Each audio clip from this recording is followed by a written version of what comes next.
Are we rolling? It's time for another episode of the wildly popular podcast, Chasing Meeples.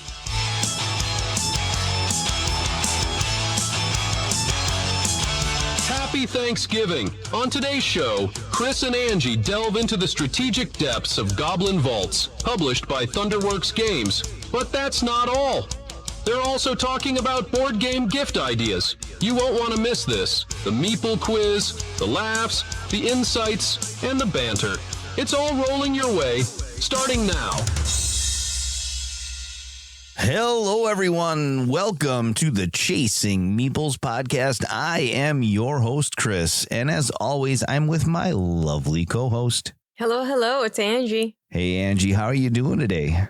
I'm doing good. I'm rolling with it. I'm doing good. Good. Rolling Great with day. it. Yeah. I don't mind. All right, good. This is the Chasing Meeples Thanksgiving episode for the year 2023. So for us Americans and our American listeners, we're going to be celebrating Thanksgiving this month. Not many other. What kind of this week? Well, yeah, okay, so this week, yes, you're correct. This week. Everybody get ready for Turkey Day. Let's get this show rolling. What do you say? Let's get it rolling. You know, blah. So much for no editing. Oh, no, I'm going to keep that. That's pretty awesome. Okay. It's just going to drive our listeners nuts. Why do these people keep talking over each other? They've been doing it for over a year now. You should be used to it. Well, we should know how to talk too. Really? All right. So, huh? Really? I didn't ever realize that was something we were supposed to figure out. How not to talk over each other? Yeah. I maybe would have been practicing it or something. Yeah, well. Sometimes you need to be talked over, though. Oh, thank you. I'm sure I do. Well, sometimes I need to, too. It's where it picked up. We roll. That's how it works. Pick up the slack. No dead air. There's no reason for you to edit because there's never going to be dead air. Have you listeners noticed that Angie and I have been using the word roll or rolling quite a lot? Have we been? Oh, we have been. I mean, I just used it a couple minutes ago. You've been using it since we started. I guess it's in my mind. It's in my head. It's going to become part of my vernacular since every month, Chris and I are doing a segment, or we're part of a new board game show on Ollie Reed's YouTube channel, Don't Be Bored. He has a new show called Tabletop Tea Time, where he does bring content creators from around the world. So this is an international show, so that's kind of neat. And they will be talking about, we do have a topic each month, and it's not necessary that we stick with a topic, but this latest topic that was just released was the Shelf of Opportunity. What Chris and I are doing is we have our own little segment. So we're going to take something that has to do with a topic, and we're rolling it into a dice game. And the name of our segment is Are We Rolling? Rolling. Yes. I thought that was clever. Yeah, well, very clever. Angie thought of that. Actually, I thought of it, and it had to do something with a movie that they probably had in the 1970s. But yeah, the old movie cameras. They used to say roll film. Yeah. Are we rolling? I thought that was clever, and then Chris had pointed out they really don't have those type of cameras anymore. Well, I don't know. Do they? I'm not in Hollywood. I have no idea. Maybe they do. All right, Angie. We went to a game convention recently. We went to Gamehole Con in Madison, Wisconsin. I think it's maybe primarily an RPG convention. For the most part. But there is a board game presence there, a pretty decent one. They have a board game library. That's one of the reasons that we love going to something like this, because we can play games that we don't have. So we did play a really cool game there. I was actually pleasantly surprised by this game. Pulled out a game that probably was not what you would expect to play at a con. It was not a con game. It was Rouge by Stefan Feld. And I had always been interested in that game. So when I saw it there, I figured, hey, might as well try it. And it was very good. It was approachable. It was... Good word for it. Easy to figure out. It was. It really didn't take much. And it... Unfortunately, no, not unfortunately, it is no longer available in its form. It has now been reprinted. The City Collection, I think, Feld is calling it. And I believe this one is Hamburg. Yeah. Isn't it?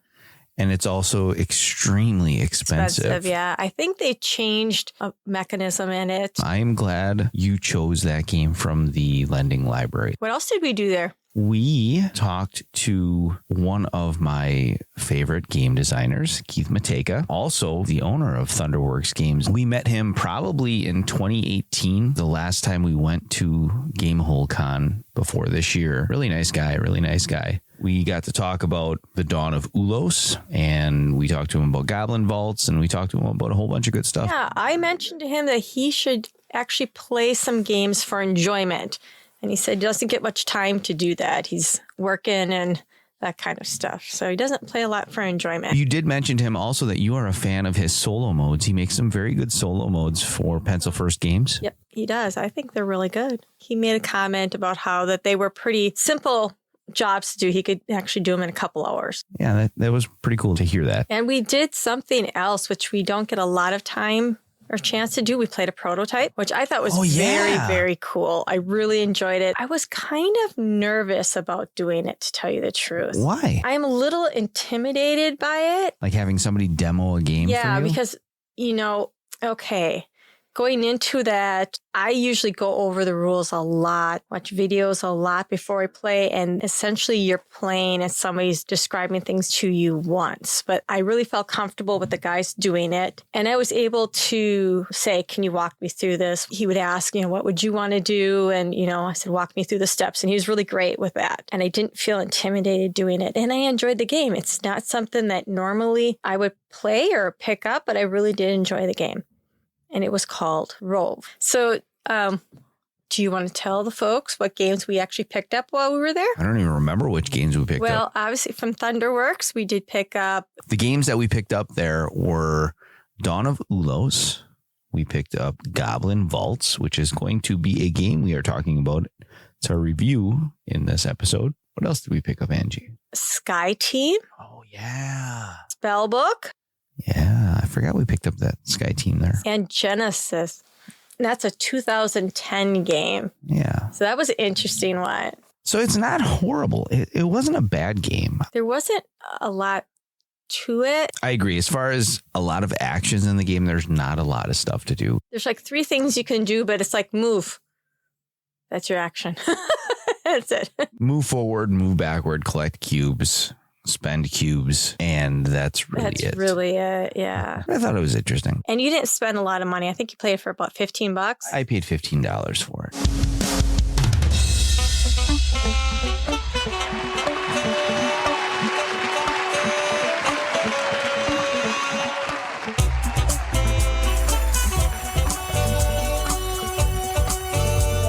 You know what time it is? It's quiz time. All right. Quiz time. So now we are doing our Thanksgiving episode. So I felt the quiz should be Thanksgiving related. It's not going to be a difficult one. It's going to be, it's like a yes, no. Oh, a yes, no quiz. Well, pretty much, yeah. You have two choices, so it's going to be, each question is 50-50, right? This is going to be the Thanksgiving meal. Oh. The Thanksgiving meal. Yes.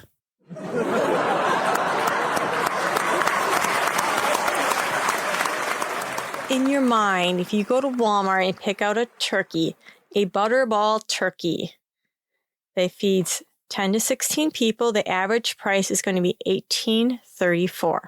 You might want to write that number down. Really? Yes. You just took the pen. There's another one. Oh, okay. Write it down. I have the pen in my hand. $18.34. Here, you can use the back of that. Oh, no, I got it right here. $18.34. Okay, so this butterball turkey is $1.28 a pound. So that is going to be your starting number. $1.28. Mm-hmm. Is stovetop stuffing more or less than $1.28? Does it cost more or less? That is not a yes or no question. Well, it's an either or. The stovetop stuffing costs more or less than $1.28? More. You're correct. It is $1.98. This is like the Price is Right. It is. It is. $1.98 is now your target. Is Heinz Homestyle Turkey Gravy 18 ounces more or less than $1.98? Less. Oh, it's more. It is $2.34. Is Ocean Spray Jellied Cranberry Sauce more or less than $2.34? Less. It is less. It is $1.98. I was going to do a trick question, but I thought, no, that's not nice. So I'm back at $1.98. Yeah, back to $1.98. So you mean to tell me gravy is more expensive than stuffing? No, let me remind you, there are some of these things that are on a Black Friday special. So the basic cost of the stovetop stuffing, I think, was closer to $3. Oh, you didn't say it was a sale price? Well, some of the things are on a sale price and some are not. Sale prices. That's just silly. Most of these are sale price, to tell you the truth. Okay. I think they all were, except maybe the gravy. Del Monte, 14-ounce can of cut green beans. Is it more or less than the Ocean Spray Jellied Cranberry at $1.98? Less. Bob Evans. Do you know what the Bob Evans are? Bob Evans. I know Bob Evans. Bob Evans, yes. Those are the mashed potatoes. They are in the plastic tray that gets microwaved. We're not going to go with potato flakes. We're not that lowbrow here. So we're going to go with the Bob Evans microwave mashed potatoes, the 32-ounce, which is the family size. Is it more or less than the Del Monte green beans? Remember, there are sale prices here. Yeah. Well, Bob Evans, it is less. Less than $1? No, you got it wrong. Oh. It's $3.87. I don't know. Sometimes Bob's a generous guy. And he gives deep discounts to those. You overthought that. I did. You overthought that one. I did. Marie Callender's pumpkin pie. Is it more than $3.87? Yes. All right.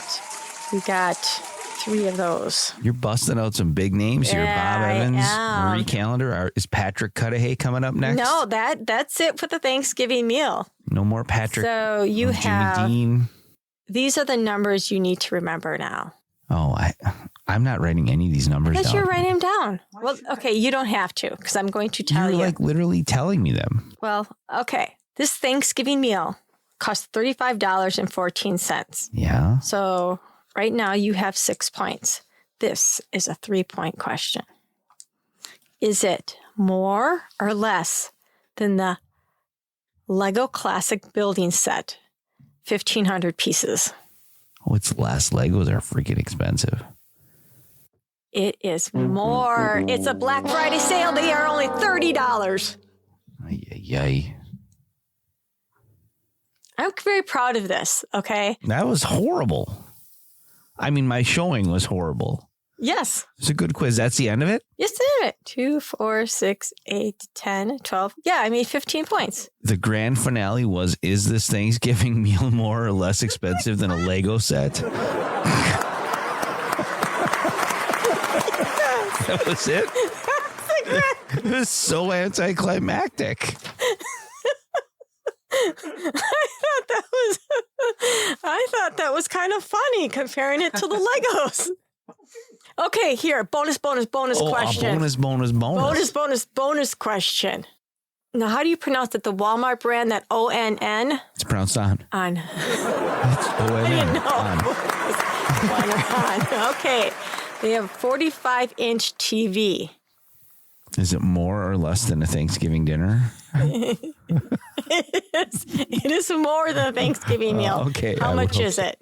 40-inch. 45-inch. 45-inch. It's a 1080.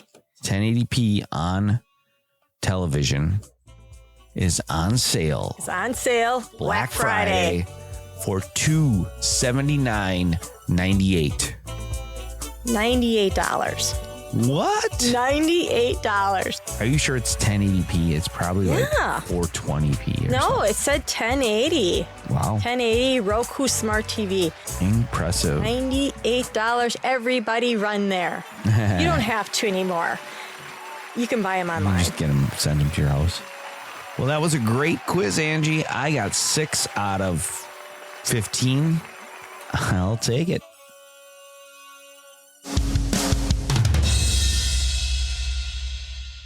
Angie, that quiz was fantastic. Oh. But it did bring up a good point. So it was about shopping. And what we like to do in America after Thanksgiving is shop. It's shopping season for Christmas. Some people do their shopping all year long.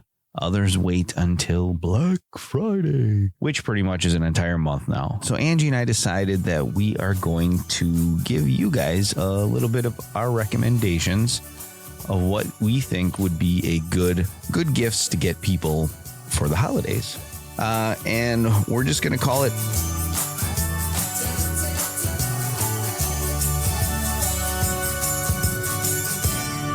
Board Game Gift Ideas. So it doesn't necessarily have to be a board game. It could be a board game accessory or a board game adjacent thing.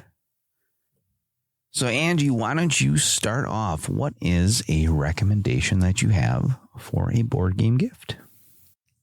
I don't know which way I should do this, if I should start low or high.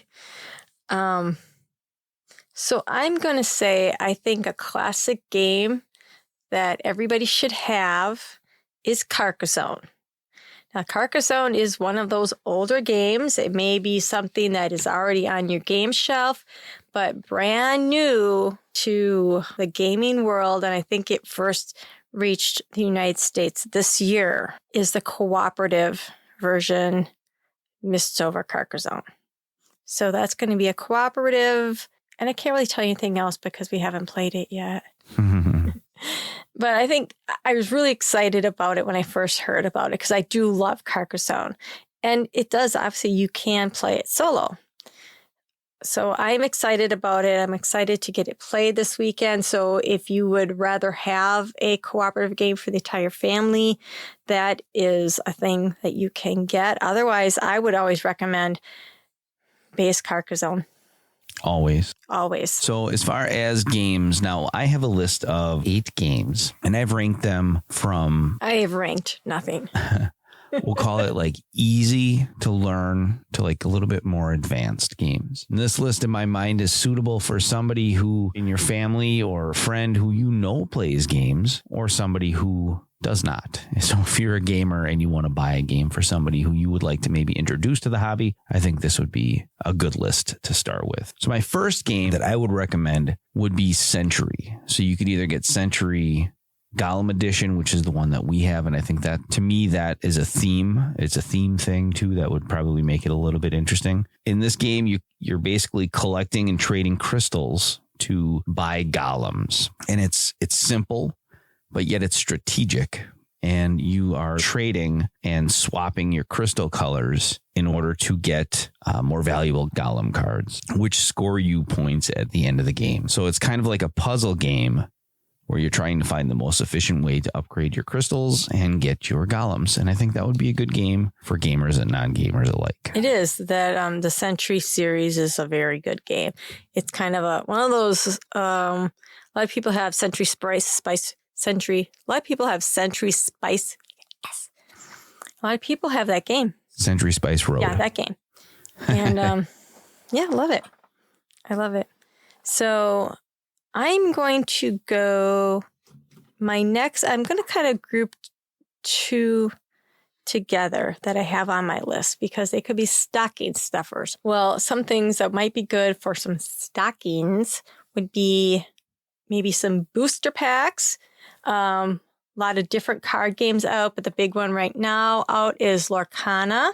So if you can get a hold of some booster packs, if you have a Lorcana player, they will probably be pretty excited to get some of those, as well as a neat little game that comes in a tin. It's a small dexterity game called Tinder Blocks. This was a great game. I will stick it in my purse. We take it with us when we go out to restaurants. It's a simple game. It's fun, it's cute, and it does draw some attention. In this game, there is a base card, and you lay 3 wooden blocks, and you draw a card, and what you're doing is you are creating a campfire, and you're taking the pieces of the campfire out of the tin. Now, there are blocks that represent the logs, and there are blocks that represent the flames, little cubes. And you have to pick up the blocks with the tweezers out of the tin and put them on top of the fire. Some of them you have to actually stack on top of each other and put them on top of the fire. And like Jenga, whoever knocks it off loses, but you draw a card and it tells you what you have to do. The really fun part is sometimes you have to do it with your opposing hand. So you'll see somebody taking their, left hand, if they're right-handed, trying to stack it up there. And it's a cute little dexterity game. It's fun. It's quick. I win a lot. You win a lot, yes. It's a fun game. I really enjoy it. It's funny how you said it draws a lot of attention. The game does draw a lot of attention, but you know what really draws attention? What? When we're in a public place playing that game, like the last time we played it in a restaurant, we had probably the highest stack of bricks that we've had, of blocks that we've had. You're talking about when we went to Bricks.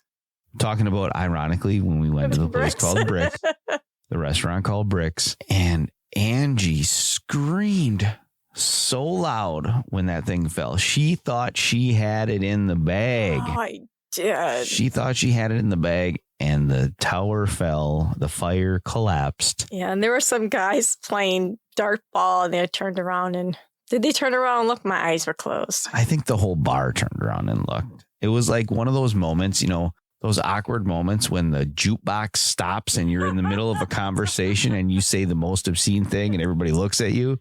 It was that. The jukebox stopped. Angie. I'm surprised people didn't misthrow their dart ball things, and it could have been mass chaos. It was funny. Anyway, good suggestion, Angie. Thank you. I totally agree with you. Ironically, the next game that I have could be considered a stocking stuffer as well, and that game is Hive or Hive Pocket. So what is Hive? Hive is a 2-player game. Think chess with bugs. Each player has a set of hexagonal tiles, and each one of those tiles represents a different type of bug. And each of those bugs, like in chess, have their own unique way of moving.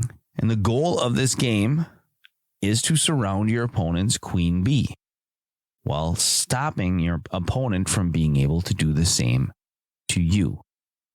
I really enjoy that game, and I think it would be a great game to gift to somebody for Christmas who enjoys chess or a thinker game. It is. It's an abstract game. It's fun. I like it. Who wins? I win. Come on. I win a lot. Yeah, I used to be the... we're not going to get into this. Yeah. I used to be the Hive Master. Until you show me the dung drop move. The beetle bomb. That's what I call it. And that is it. You've been creamed so many times since then. Yep, you wait. I didn't even think that was a real move. It is. It is. Now I almost have to play without doing it. Yeah. The challenge is, can I beat you without doing that? Yep. And then it's more difficult. I am starting to hate that move so much. Basically, the move I did not know it existed. Well, it's because I'm an innovator, baby. I'm pretty sure I'm not the only person that's ever done it. Basically, I take the dung beetle and I put it over the queen, and now the queen is stuck there, and then you just play your game. And then when you have one open spot left around the hive, drop the dung beetle right in there. And Angie always gets me with that move now. The first time I did it to you was priceless, though. You were just like, what are you doing? Yeah, I think that's not a legal move. I probably screamed in Red Lobster, too. What are you doing? You can't just do that. You can't just put it down there. What do you mean I can't move? Something like that. I'm pretty sure I sounded something like that. You probably did. Okay, the next one on my list here, let me choose one. I have not put them in any particular order. This is a roll and write. It is called Three Sisters. I play this game. I don't know have you ever played it or have I only soloed this? I have never had the opportunity to play it. You are creating a garden. You will roll some dice depending on the number of players. There is an action board, which is a rondel. There's different actions like a shed action, a garden action, which you are making things grow. You have like a roll and write. So it has like a map, a garden map with different gardens in there. There's some sheds where you can get points off different actions. You can get some honey. You can get some berries. So there's different things that you can do. I play solo. So you are playing against Farmer Edith. I don't like her. She will stomp all over your garden when it's her turn. But it's nice. It's simple. It's enjoyable. It is probably one of the solo games I do go to because it is simple and it is pretty quick. So that is my next choice, Three Sisters. All right, my next game on the list as we get a little bit more into more complex, maybe, dare I say, heavier games, but not too heavy. We don't want to be too heavy when you're trying to introduce the hobby to somebody. And that game is Fallout Shelter. So Fallout Shelter is based on the video game, and it's published by Fantasy Flight Game. It was published in 2020. You are basically playing as an overseer of a vault. And as a person who enjoys post-apocalyptic themes, I really enjoy this game. So in this game, you're building rooms in your vault, you're managing resources, and you're keeping your dwellers happy. Kind of like the video game. You got to have happy dwellers. You got to build some rooms. You got to keep them alive. So it's a game of resource management, strategic building, and you make decisions on what parts of the vault to develop and how to basically on your turn where your dwellers are going to be. I think it is a good example of worker placement and maybe engine building, because as you add rooms, you get more resources and you can spend your resources in a certain way. Oh, don't forget the mutants that break into the vault. So there's mutants that break in the vault and they'll cover up some of your rooms and you have to fight the mutants off before you can complete that row. Is that the way it is? Yep. Before you can go back into that room. That room or that floor. I think you had to have them out by a certain point of the game. Yeah, I don't You got to be cleared out or something. But it's a good game. I like the game. I don't think it's got a heavy apocalyptic theme. Right. But I suppose like the video game. So I do like that game. Well, it's like a tongue-in-cheek. It's a tongue-in-cheek Yes. version of apocalyptic. Yes. Exactly. So that is my pick, Fallout Shelter. Okay, let's see. What am I going to choose next? I am going to choose After Us. After Us, I believe, was an SN release, and you purchased it straight from the publisher. I had no idea about this game.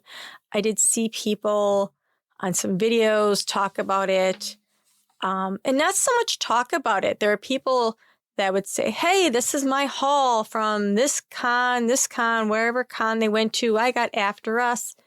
I'm excited about it. I saw it being played there, and that's all I heard. I never paid attention to it after that until you bought the game and you were trying to give me a hint or something like that. The box is blue. Nothing.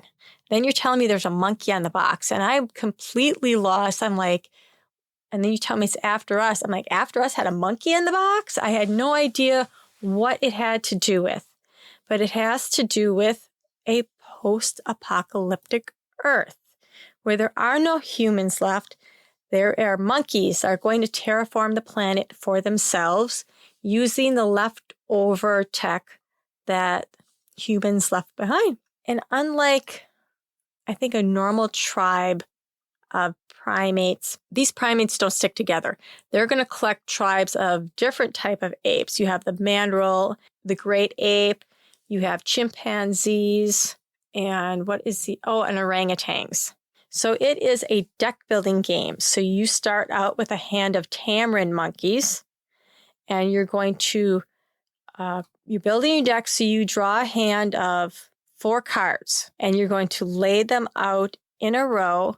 And each of these cards are really interesting. Now, this, I think, is the most interesting part of the game, that the cards have cells on them or half cells on them. And when you place them next to each other, they form, I don't know what it's called. There's 3 rows of them, and you're going to activate. So you'll activate a row. So you'll be able to get some resources. So if you put the cards next to each other and they complete a cell, I'm calling them a cell. I'm not sure what they are, but it's like a little box. And if you have completed box along the rows, you get whatever's inside of there. You might get some power-ups, which are batteries. You might get different types of resources. And there's 3 rows, and essentially this is simultaneous action. And then after that's over with, you can buy new monkey cards. So that's where you're building your deck. And depending how many resources you have to spend, you can get a level 1 monkeys, or you can, if you're saving them up a little bit, you can get a higher level monkey, which have stronger abilities, or they're going to give you points and different kinds of things like that. There's also a rage track that you like to use, but it's a pretty simple game. And I think it's maybe more of a medium weight game, not so heavy that you couldn't teach it to somebody. I think we learned it rather quick. And it's fun. It's really interesting. Yeah, we did do a review of this game. So if you want to do a search for Chasing Meeples podcast after us, you'll be able to hear our full thoughts on the game. It is a game that we both enjoy. And I think, Angie, you are spot on. It would be a great gift for somebody for Christmas. Thank you. My game that I'm choosing, kind of along the same, I'm going to say maybe the same weight as a Fallout Shelter, happens to be the game that we are going to be reviewing, and that is Goblin Vaults. So I'm not going to give too much away because we're going to give a full review on this, Angie. I'm going to break away from the board games, and I'm going to hit your pocketbook here. I'm going to say the Ratskeller Garrison Table. Do you know which one is the Garrison Table? Yeah, it's the one that's like a coffee table, which is pretty sweet. It's the one that's like a coffee table. I just saw it the other day on Instagram. It's really pretty. It's got some sliding doors where a lot of things are hidden in there. So it's a very pretty table. And I had even made a comment because we do not have a dedicated game room. It would be a little bit easier to pop an end table in the living room. We would have no living room left with how small our living room is. Dreams. Someday we will own a legit game table. I would love a game topper to put over our oval kitchen table that we play on. Oval? It is oval. It's an oval table. It's been oval since we got it. I think a game topper is going to be our best bet. Yeah, for sure. Would be our best bet. It's our most possibility of getting a table because you can take it off, you can put it back on, you can travel with them. They do have some pretty nice mats to them. I think some are even lighted too. Yeah, I don't think they're lit. I don't know. Berkey, It's an idea. Berkey, I'll give you another idea. Hey, we're not pandering this episode, okay? We're not pandering. We did enough on the last episode to last us the whole another year. Oh, come on. I was going to say something funny, like your game topper would... That's funny.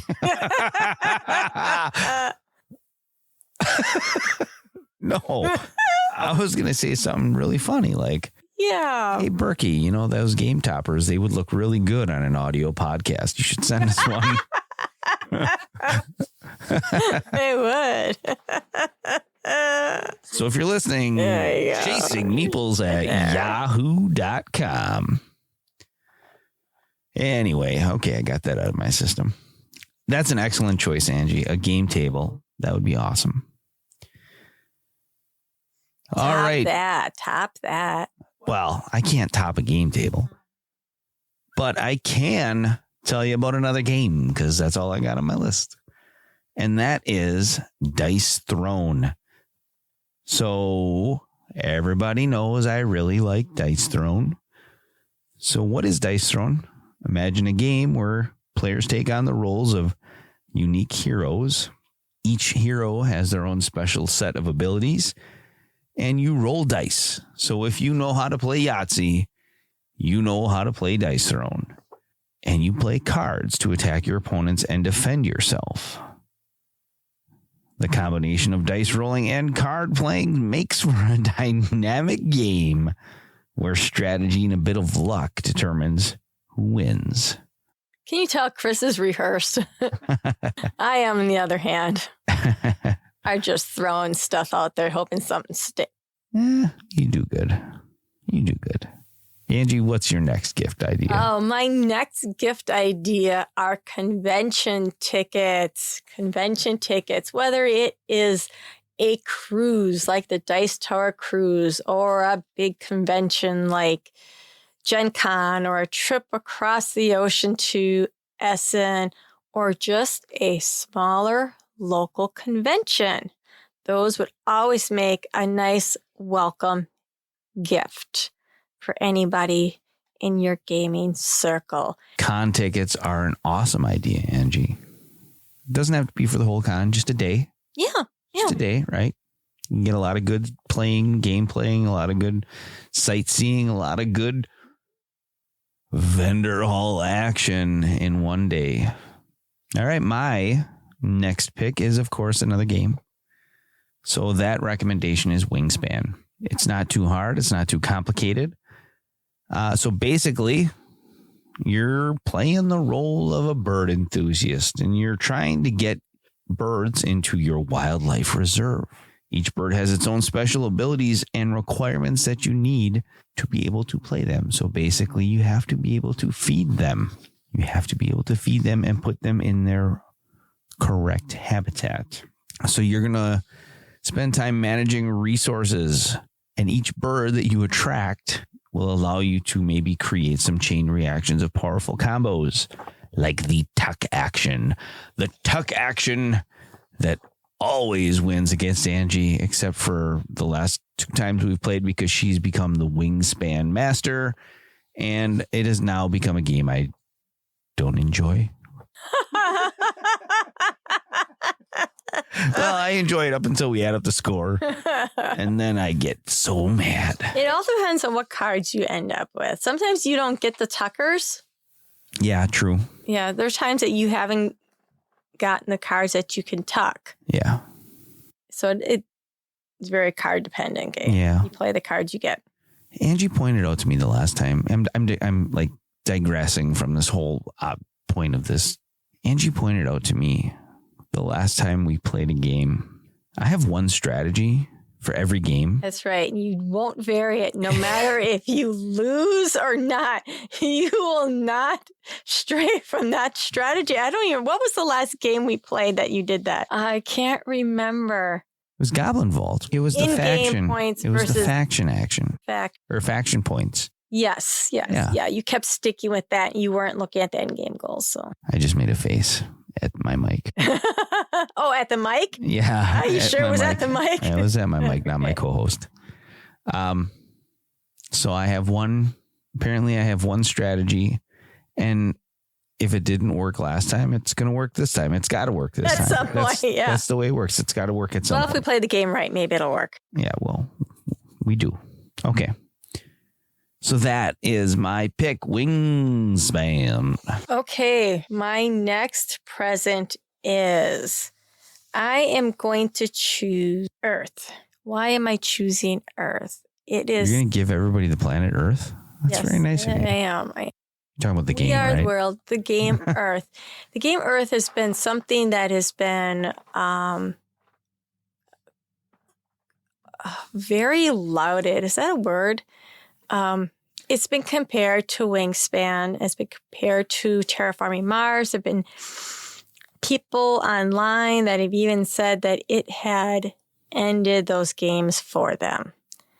I did not get that feeling because I don't feel it is the same. I don't get that same vibe off of them, to tell you the truth. You are building a tableau. You have a ton of cards, but really, I think it ends right there. In Earth, as you are terraforming Mars, you are terraforming the planet. So all the cards you're getting are going to be plant cards. They're going to be, trees and things like that, Earth cards. So you will be laying those out. You are creating a grid, 5x5 grid of cards. And there are certain ways that you can lay the cards out so that some will score off of each other. So you have that sort of chaining. You can build trees on them, and you're stacking them up. And depending on if you get them completed, you get different points for them. But it's got an interesting action selection where you could choose an action, and at the same time, your opponent can pick an action as well, or they get a lesser action. So you're always doing something in the game. You're always playing. So there really isn't any downtime. Even when you're playing two players, there is nothing. You're always doing something. So it's a fun game. We played the beginner stage the first time, which takes out a deck of cards, which I believe it's an end game scoring cards that they take out. If you're a gamer, if you play board games, you don't have to take it out. You don't need to do the beginner game. I think doing that beginner game spoiled it a little bit because I was missing something. And that was that extra oomph, What am I trying to accomplish in this game? You take one of those scoring objectives out and it really kind of lightened it a little bit. So if you are a board gamer, definitely don't start at the beginning level. And that is my pick. Earth. Very good pick, Angie, except I do think it's 4x4 grid. A 4x4? I think it's a 4x4 grid. Yes. Yep. Thinking about how you're laying it out, it is 4x4. Who's got a 5x5 grid? What game? King Domino does 5s. And what other game does 5x5s? Does Neoville does 5x5? I have no idea. I don't know how you're able to set up games without looking at the rule book. I'm not able to remember that stuff. So the fact that you are able to recall that from memory is amazing. Something. I'll take it. All right. So my last game on my list for a Christmas gift is ironically Terraforming Mars, but not just any Terraforming Mars. It is the Ares Expedition. In this game, players represent corporations working to terraform Mars. You're going to play project cards to raise temperature, create oceans, and cultivate green areas on Mars in order to make it a hospitable planet for us to live on. It involves managing resources, playing cards for effect, and strategic planning to efficiently terraform the planet and earn those oh so awesome endgame points. That's probably the most out of all the games that I mentioned. That's probably the most, I guess, complex game. It's really not that complex, but it can be. It can be AP inducing at some point in time. I chose this one over the original because I think this is maybe an easier game to get into and maybe even easier to grasp than the dice game. I think the dice game might be a little bit trickier. So those were our suggestions for games or board game tables. Convention tickets. Yeah. Anything that we think, well, just a general list of things that... Good board game gifts. Good board game or gifts for the board gamer in your life. Yes. And gifts for the people that you would like to maybe become board gamers in your life.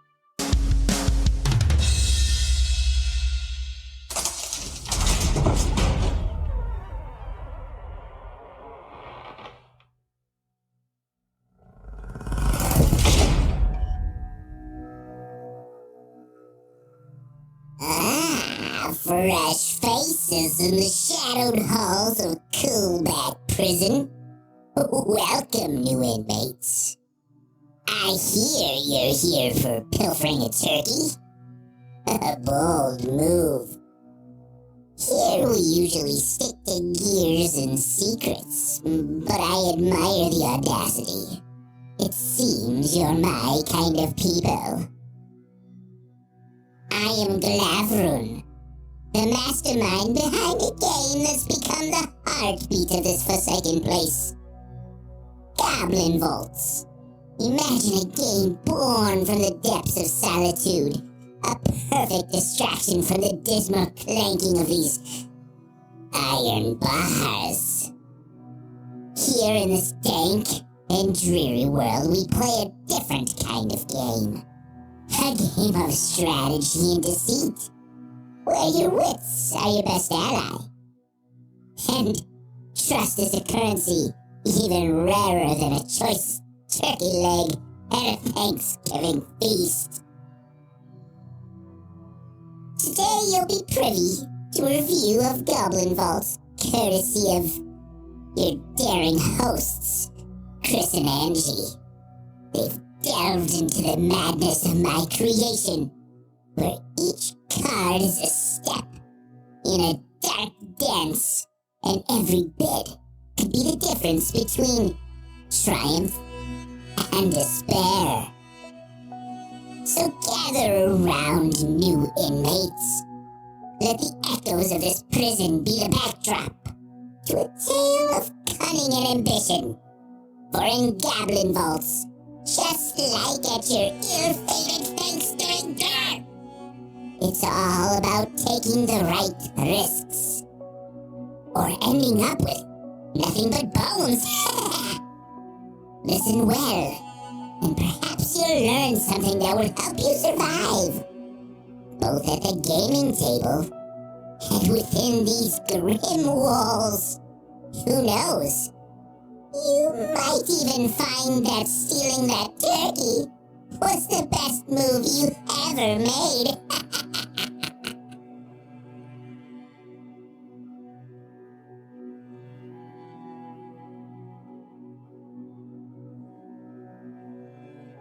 Angie, we're going to talk about Goblin Vaults. All right. All right. So Goblin Vaults, if you guys remember from, the beginning of the podcast, is one of the games that we just recently purchased at Gamehole Con. Mm-hmm. And since we've brought it home from Gamehole Con, it has been a game that's been in our rotation. We played it quite a few times, I would say. We've brought it to, it has actually landed its spot in possibly what I would like to call my EDC game collection, my everyday carry game collection. A game that will probably always stay in the Jeep with me in case we ever need a game to play. So that is that's a coveted spot, the EDC game collection. Why don't you kick off your thoughts on Goblin Vaults? Why don't we start with mechanics? We're not going to use the chase scale. Okay. I don't remember what it was. I don't remember it. I was trying to think of it before, too. I can't remember it. So let's talk about the mechanics. Okay. Let's talk mechanics. Well, one of the mechanics in it is a bidding mechanic, which is the primary mechanic is how you're going to build your vault. It's interesting because I don't think that it will work at 2-player, and it does, because at the 2-player level, there is a warden that plays, and it's not a warden. She's not a warden? What is she? She's another fellow prisoner. No. Yeah. I thought she was the warden. No, Glavrun. Yeah. She's not the warden. Are you sure? Well, look it up. I am. I've got the book right here. I could have swore she was the warden. Mm-mm. I could have swore she was the warden. Okay. Well, there is I am going to look at, but there is another player. It's an AI. It's like an AI player, but she works well. There are symbols on the bottom of the cards. It's a symbols. It's got 3 cards, and it kind of denotes what row that she's going to take up. Yep. When you start your game, everybody gets 10 cards. They choose 1 card to go into your vault to start your vault off. And then you have 9 other cards, which is essentially the length of the game, 9 rounds of the game. What Angie is describing is the AI player, which is added in the 2-player games. And I believe her name is Glavroon. I think that's how you pronounce it. They always go first. So there's 2 decks that you run off of. There's the deck off to the side, and then there's the Glavroon deck. She invented the game. Oh, did she? In the theme? She invented, by Glavroon, the Dragool's greatest wartime strategist. Wow. Goblin Vault is a game born of madness. No kidding. She developed the rules of the game while confined to solitaire for 90 days. Whoa. Yes.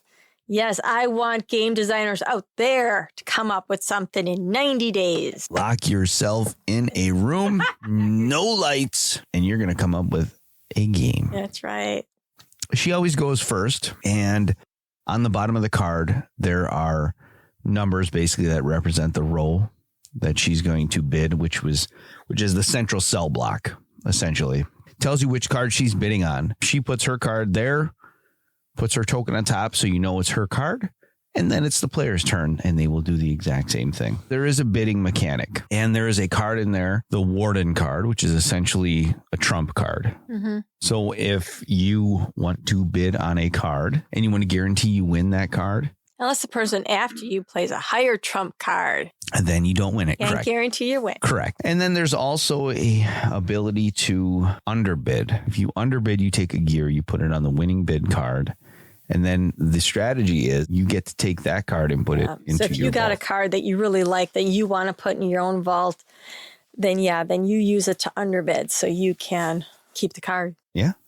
So it's pretty simple, straightforward mechanics. Mm-hmm. There are limited actions that you can do per round. So you can place a card.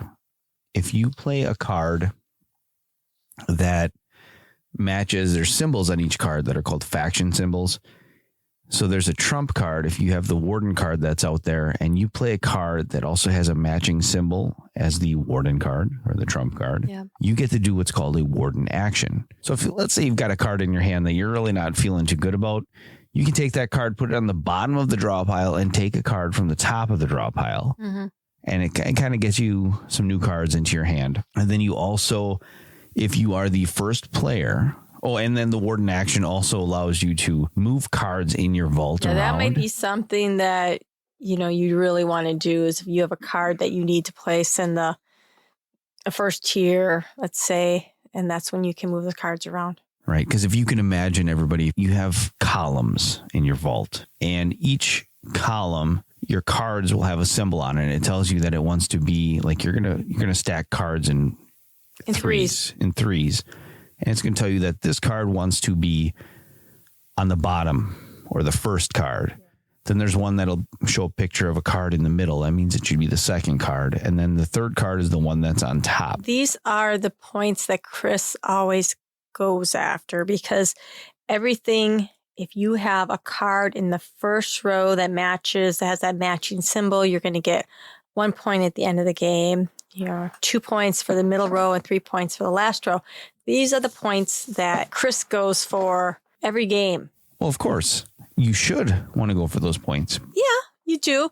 But there is strategy to this because there are also end game goals you have to keep your eye on. Absolutely. And that's going to lead us into our next topic that I want to talk about is the scoring system. So I think this game, it's kind of point salad-y. There's a lot of ways to get points. Angie, why don't you explain the scoring system to our listeners? You get points for the rows of your vaults. If you are in the first row, which is the top row, you get 1 point. All the cards that relate to the second row, the middle row gets 2 points. Every card that relates to the third row, which is the bottom row, gets 3 points, which is the third tier. There's other ways to score. Keep going. Okay. You also will get points for endgame goals. There are endgame goals that relate to the factions. So when you choose the number of factions in the game, a 2-player game, you choose 4 of them. So you need to choose corresponding endgame goal cards. So if I picked I would pick, if I pick like the red, blue, and green and purple factions, I have to pick those 4 endgame goals. And of those, I randomly choose 2. Each of them are double-sided. So you do have some variability. I personally wish there were more goals, but this is the way the game is right now. So you can score points based on those 2 goals. There's also a basic goal card that's always there, which is 2-sided, so that varies per game. So those are other end game goals. So those are going to be changing. Those goals change based on the game. Whereas and I'm calling them in-game points, which are not really in-game points, but those are based on your vaults, your tableau. And then there's also at the end of the game, for every gear token you have, you get 1 point as well.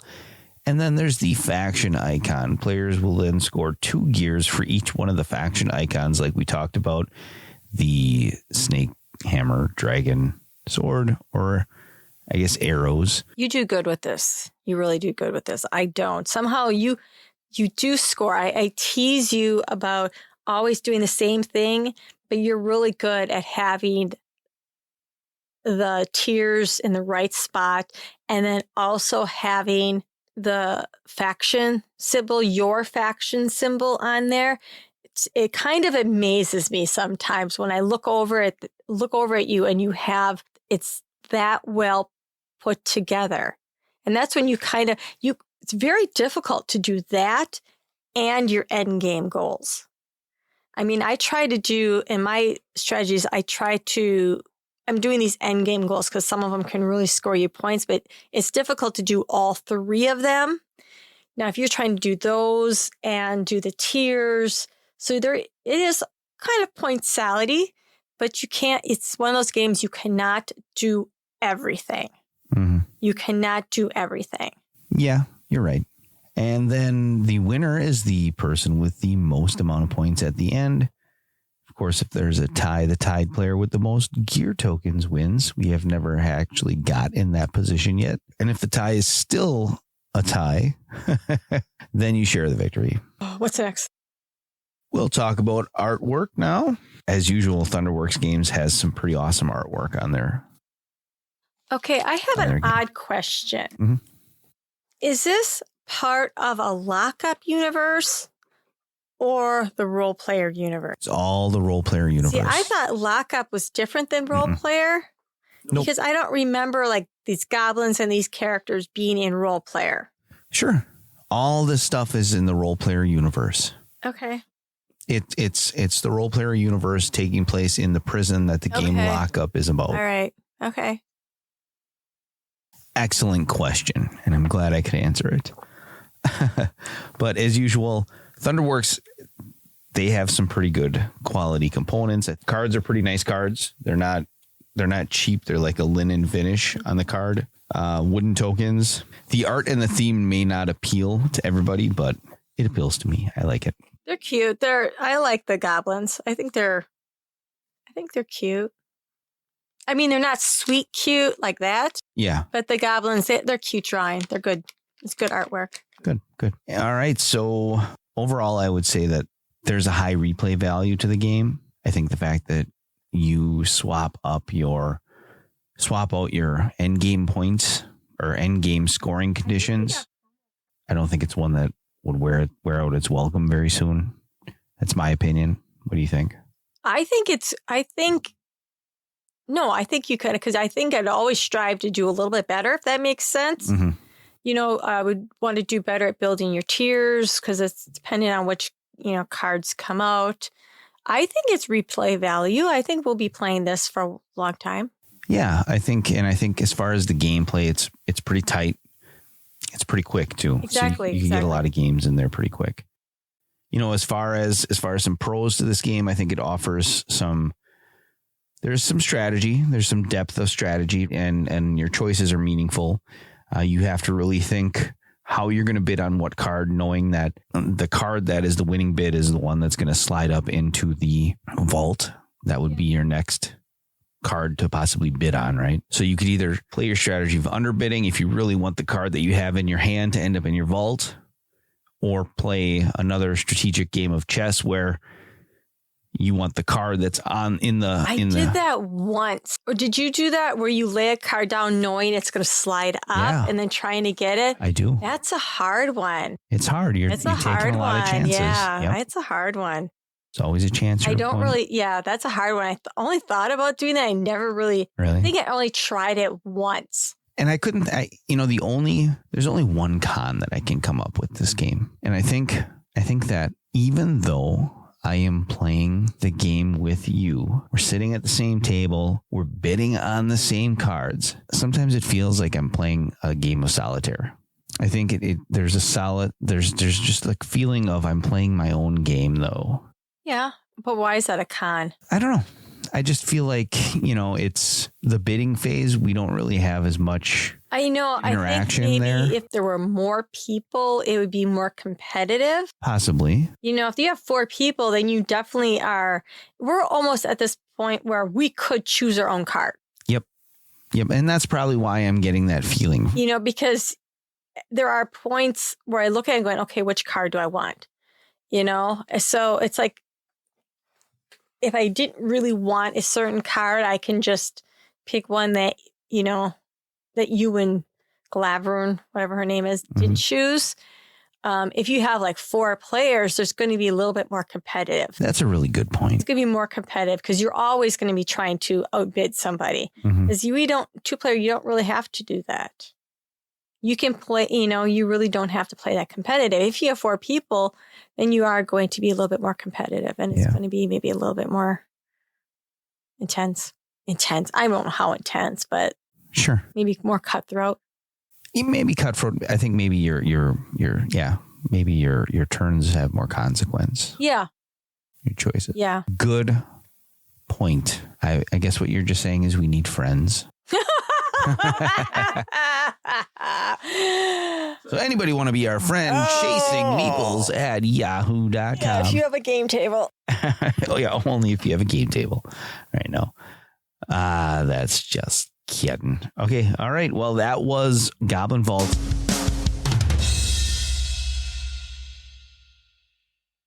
Angie, do you want to wrap it up with anything? Thank you for listening.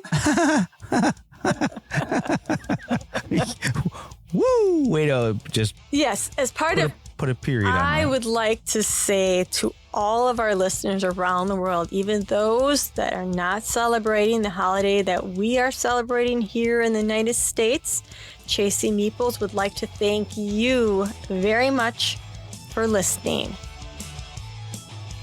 Have a great Thursday. I don't know. Have a great Thursday. We wouldn't have a great Thanksgiving because they don't have Thanksgiving. Yeah, well, happy Thanksgiving, everybody. Thanksgiving. And that's it.